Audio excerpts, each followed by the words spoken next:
Hi, this is episode 4 of this poor $250 broken K1 from the QSL SwapNet.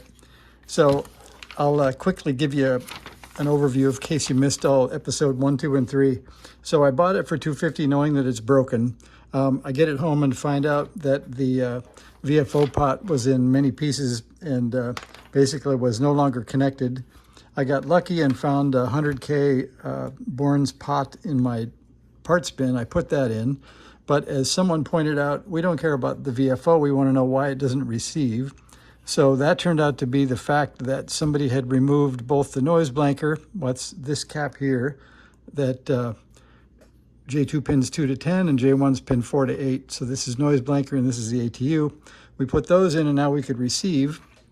But then let's see, we get to over here and we find out now all the filters have the same bandwidth and it's quite narrow. I think something less than 200 hertz. So here's what happened next. First of all, a quick look at the schematic again to remind you how that works. So there is a double EEPROM here, and that feeds digital words into a D to A converter, and that comes out A. That turns out to be called exfil tone. That goes over right to the top of the crystal filter.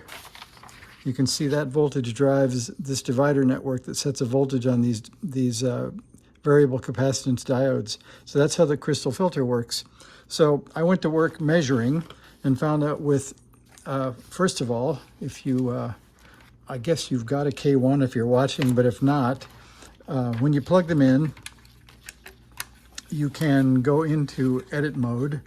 So you hold the button down and you get into edit, and then we have to go find the filters, and that looks like that, FL1. So if we're on FL1 and we edit, we can see it set for 850.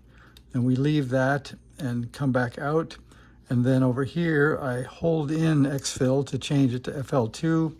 Then I can go into edit mode again and see that that is set to 550. Then I can exit again. I can go in and set FL3, and I can edit again, and I see that's set to 200. So that's what I did here, was set each of the filters up for 3 different values with a good spread. Then I measured each of the voltages at the filter, and no matter what I set the filter to, I get sort of 0.3 millivolts. That's probably about as low as my meter goes. So basically nothing comes out.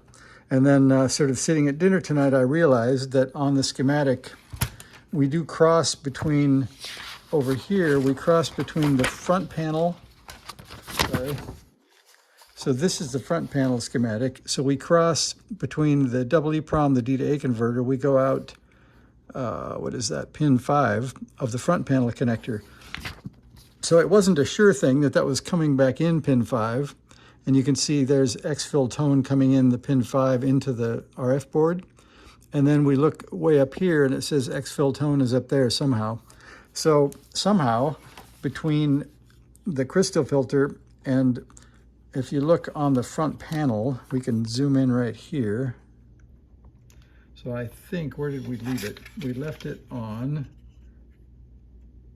let's see, that would be FL3. So then we can turn on this fancy Klein Tools meter that I got at Home Depot. And we need to grab the ground probe, which is under the book. Here it is, and you can see right here is a very nice ground lug right there. So we're going to hook onto that. And then we can probe right here. Let me zoom out so you can see the meter. We can probe right here on pin 1 of U2, which is kind of easy to get to. And you can see there, that one is 0.14. Let's see. Let's pick a new filter. There's FL1, and then we'll try that pin 1 again. Well, it's making a liar out of me. These both say 0.01 volts, but I'll show you what I measured earlier, which was when I shifted filters, I got 4.9, 3.6, and 0.98. Excuse me. So those would be good voltages if they were actually making it to the filter. So that's where episode 4 leaves you, is with the mystery of why is it coming out correctly out of the double EEPROM and D to A converter, but why isn't it making it over to the filter? So that's what I'm going to look at next. So there's installment 4. We're making progress. We'll figure out why we can't get from the front panel to the filter. I'll go debug that, and I'll see you, I guess, in episode 5. So thanks for watching. See ya.